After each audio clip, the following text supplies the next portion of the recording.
Ninguém ali na Globo é ingênuo. Ninguém. Todos eles sabem quem são os verdadeiros criminosos. Todos eles sabem quem são os políticos que guardam dinheiro na cueca, que têm offshores. Todos eles têm acesso a inúmeros documentos de investigações antigas que a própria Globo fez. É fácil de pesquisar, é fácil de consultar quais foram as investigações, quem é que teve acesso às investigações, quais jornalistas tiveram acesso. Nenhum deles ali é ingênuo. De que esses ministros aí da primeira turma vão aceitar, né, algum tipo de recurso, né? E o que vai acontecer, muito provavelmente, se os advogados apresentarem muitos recursos, né, sucessivos embargos de declaração, eles vão dizer que isso é abusivo, que isso é uma tentativa de atrasar o processo. Então a gente se volta, e aí eu preciso fazer de novo aquela explicação com toda a calma aqui, depois eu passo a bola para todo mundo, mas é muito importante que a gente marque posição nisso, deixe isso muito claro para todo mundo, porque vocês têm visto, citei aqui 3 casos, né? Mas há quanto tempo vocês têm ouvido ministros do STF dizerem que a anistia para esses condenados, inocentes, mas condenados, ela é impossível, que a Constituição não permite, que é inconstitucional? Vamos pegar apenas os casos mais recentes. 7 de setembro agora. Tarcísio de Freitas foi à Avenida Paulista na manifestação, pediu anistia ampla, geral e restrita, de forma incisiva, chamou Alexandre de Moraes de tirano. Gilmar Mendes correu na mesma hora, correu para o X, fez lá uma publicação usando ponto de exclamação, inclusive, dizendo que é inconstitucional, que crimes contra a ordem constitucional e o Estado Democrático de Direito são insuscetíveis de anistia, ou seja, os criminosos, entre aspas, não podem receber anistia, porque a Constituição não permitiria. A gente teve agora, vergonhoso, durante um julgamento, que aliás teve um clima de botequim, e piadinha, e deboche, e comentário jocoso, e aí você tem Flávio Dino primeiro, depois Alexandre de Moraes, durante um julgamento, dizendo, olhando para frente, dizendo, olha, e é inconstitucional a anistia, não me venham com historinha de anistia, é inconstitucional. Isso é vergonhoso. Eu vou mostrar uma matéria da Folha de São Paulo, de hoje, né? De hoje. Foram catar um jurista gaúcho. Anistia à trama golpista é incompatível com a Constituição e com função do parlamento, diz jurista. Bom, é uma prerrogativa soberana do parlamento, do Congresso Nacional, incompatível com a Constituição. Aí você vai ler, você vai tentar, bom, ele deve ter citado aqui, né, o inciso, o artigo. Não. Olha, eu vou citar apenas, pode ir para a terceira foto, essas aí é só a abobrinha dele. Ele diz o seguinte, essas vedações, se referindo, está ali, ó, essas vedações em relação à anistia para esse tipo de crime político não precisam ser necessariamente expressas do ponto de vista constitucional. O fato de a Constituição não proibir expressamente não significa que seja permitido. Não há uma linha sequer dizendo que crimes, entre aspas, contra a ordem constitucional e o Estado Democrático de Direito não sejam suscetíveis de anistia. E o cara diz, não precisa estar escrito. É porque os ministros do STF querem, porque eu sou um grande jurista, eu quero, então vira inconstitucional. Não sei se a produção consegue botar de novo os incisos 43 e 44 da Constituição Nacional, artigo 5º, senão eu tenho aqui. Vamos lá. Ó. O inciso 44 do artigo 5º da Constituição diz que a ação de grupos armados, civis ou militares contra o Estado Democrático é crime inafiançável, ou seja, que não permite pagamento de fiança, e imprescritível, ou seja, não importa o tempo decorrido, a pessoa que teoricamente cometeu aquele crime, ela pode ser processada a qualquer momento. Aquele crime não prescreve, tá?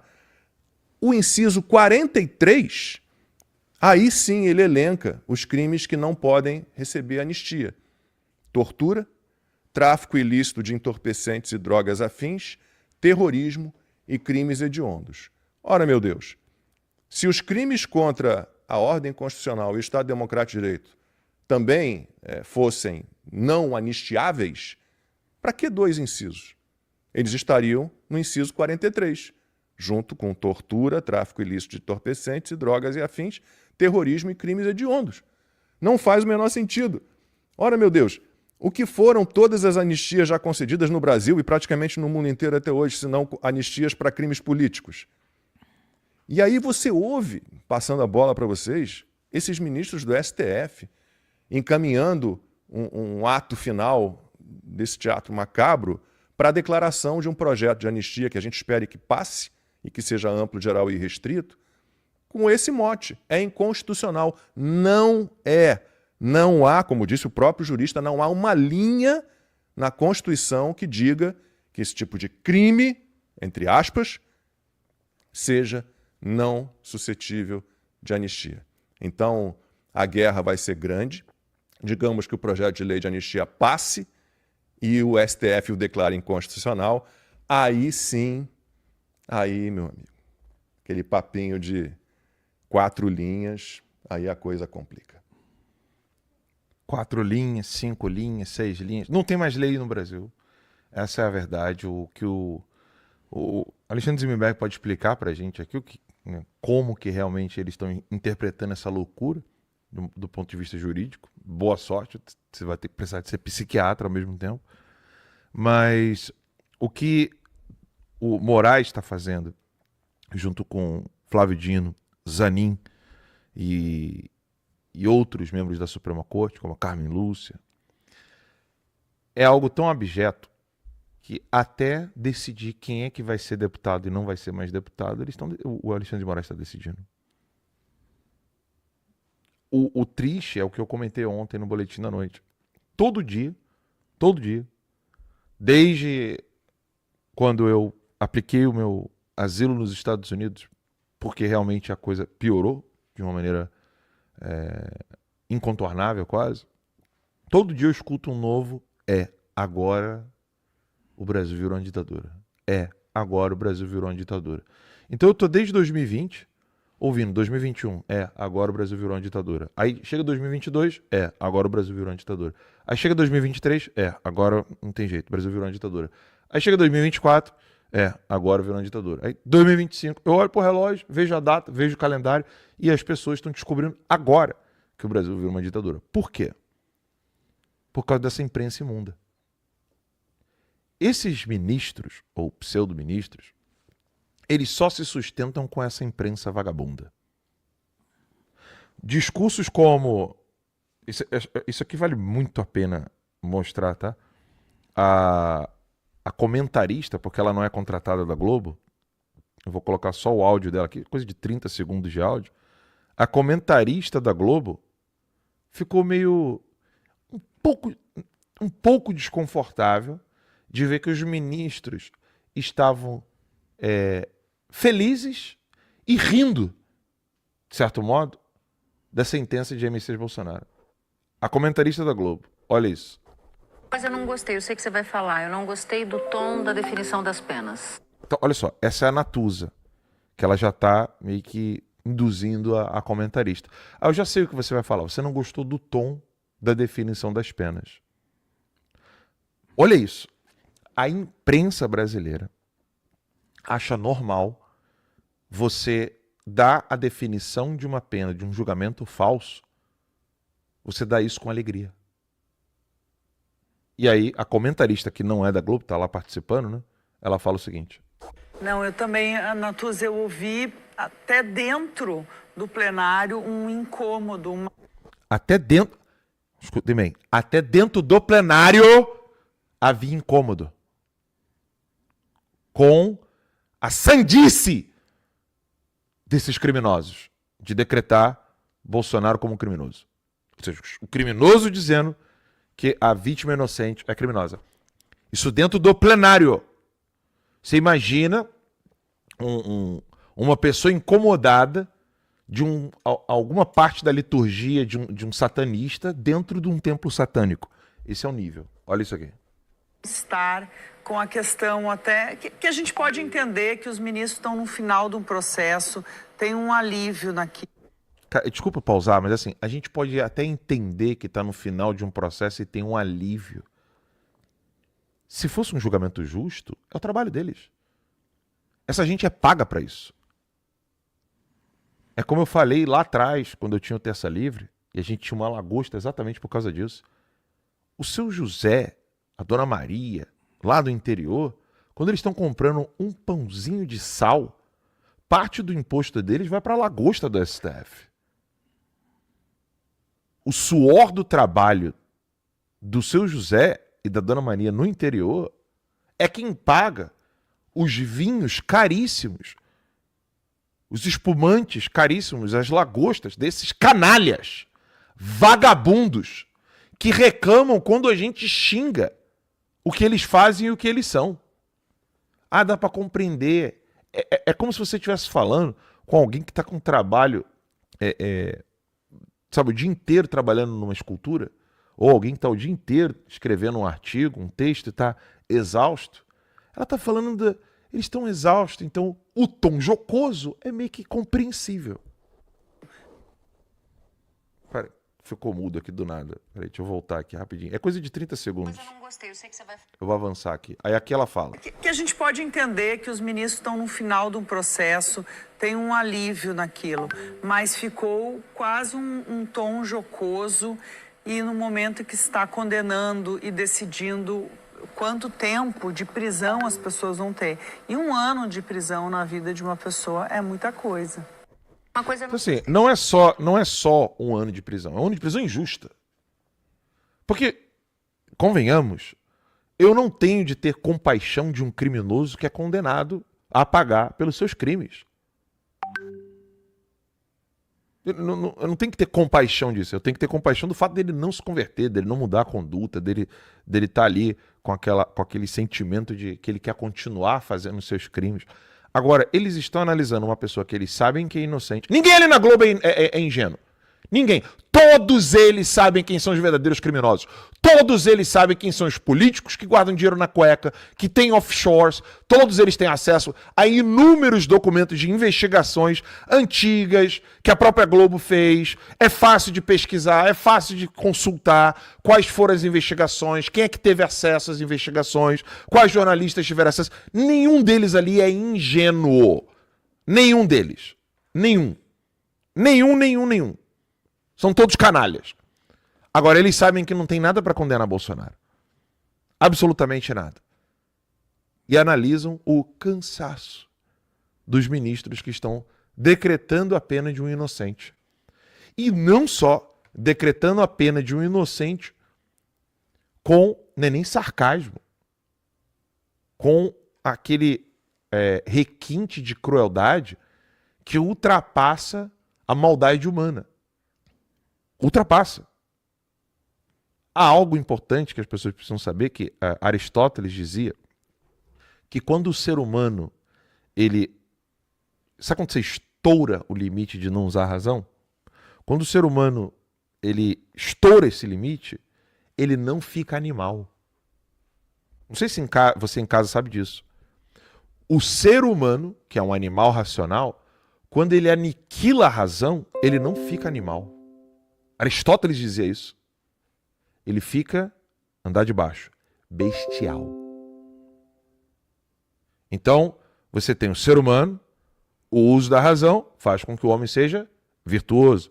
O não uso da razão faz com que o homem não seja virtuoso. Só que quando esse não ser virtuoso ultrapassa limites, né, aquele limite da fraqueza humana, nem o tempo todo a gente está usando a razão, muitas vezes a gente está usando simplesmente... sabe aquela coisa automática? Por exemplo, você não está usando a razão quando você para um sinal de trânsito. É uma coisa meio automática, você não está parando. Eu preciso parar aqui, porque isso aqui é uma questão de segurança. Blá, blá. Não, é meio automático, sabe? É hábito. Agora, quando você conscientemente destrói a sua razão, caminhando para a iniquidade, você vai para um andar de baixo. Você não fica animal. O homem não tem como voltar a ser apenas um animal sem razão. Quando ele não usa a razão e ele gosta disso, esse requinte de crueldade ele vai para o bestial, que é, por exemplo, celebrar uma pessoa que tomou um tiro na jugular. E como tem, né? Infelizmente. É um ministro que está ali jogando uma pessoa inocente na cadeia para que ela morra lá. Então você em casa precisa entender isso. Essa gente, jornalistas, ministros do STF, inclusive uma pessoa fez um superchat aqui, que valeria a pena até adiantar, tá, Pedro? Que ele falou assim, por favor, falem que nem todo terrorista se veste como um Bin Laden. É isso aí, meu povo! Meus amigos, o Brasil já virou, né? Como diz o Alan aí, esse é mais um canalzinho nosso aí que a gente vai tentar subir. Se vocês gostarem, já amassa o dedão no like, não esqueça de deixar o seu comentário, a sua opinião. O Brasil realmente já virou, não vai virar, né? Já tinha virado no governo anterior, né? Não dá para falar que não. Era um governo que existia, mas era algo meio que de fachada, não pelo governo em si, mas pelo que as pessoas que estavam por trás, que estão por trás de tudo isso aí, o transformou. Então eles vão, é o que eles pretendem, mascarar, fingir que é uma democracia. O que é uma democracia na teoria, né? O que precisa ter, na verdade. Eu não posso explicar o que é uma democracia na teoria, porque eu não entendo muito. Mas eu vou entender ali algumas coisinhas meio que básicas, né? O que precisa ter uma democracia? O legislativo, o judiciário e o executivo. Temos os três poderes, né?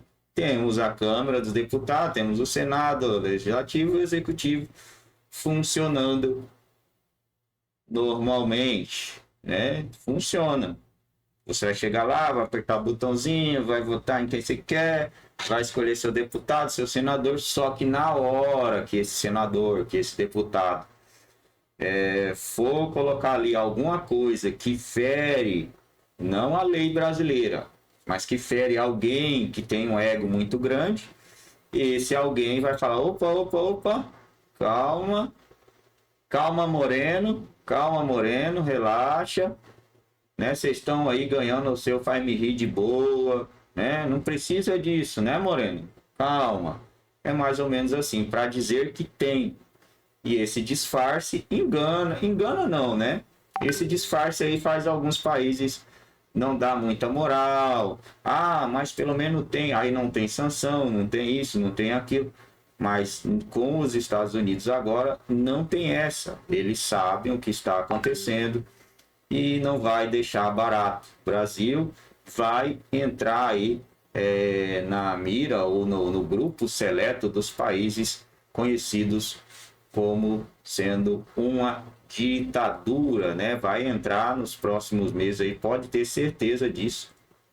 Pode ter certeza que o governo americano não vai parar as sanções, vai aumentar mais sanções. Não tenho informação de nada, não sei de nada.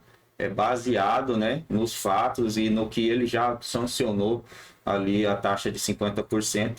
E agora que julgou o ex-presidente Bolsonaro, condenando ele à prisão, a gente já pode enxergar alguma investida maior, até porque se os Estados Unidos recuar nesse momento e deixar do jeito que está, ele vai acabar mostrando fraqueza para outros países aí no mundo, né? Então a tendência é que ele venha com mais força, mas primeiro eu acredito que vai tentar ali a captura do podre, né? Ali na Venezuela, vai tentar a captura do cara lá, já está dando aí mais de 50 milhões de dólares, né? Em reais, tá alguns milhões de reais aí, essa bagaceira toda. Ele está trancando todas as rotas do tráfico ali, vai acabar o dinheiro do podre em algum momento, né? Ou ele vai tentar alguma outra rota e aí os Estados Unidos vai achar essa outra rota e de alguma forma o pudim vai azedar e depois disso, aí sim ele virá aqui para o Brasil. Acreditamos, muita gente acredita também que Donald Trump vai conseguir colocar outras pessoas para suceder ele. Teremos aí provavelmente, pelo menos mais uns 12 anos aí de governo de direita nos Estados Unidos. A tendência é que isso aconteça, né? Até porque a aprovação dele lá é bem maior do que a desaprovação. Sendo maior a aprovação, no ano eleitoral, você está ligado que o negócio aumenta, porque aí o cara vai focar mais ali no país para tentar se reeleger, colocar alguém lá que ele queira, né, pessoal?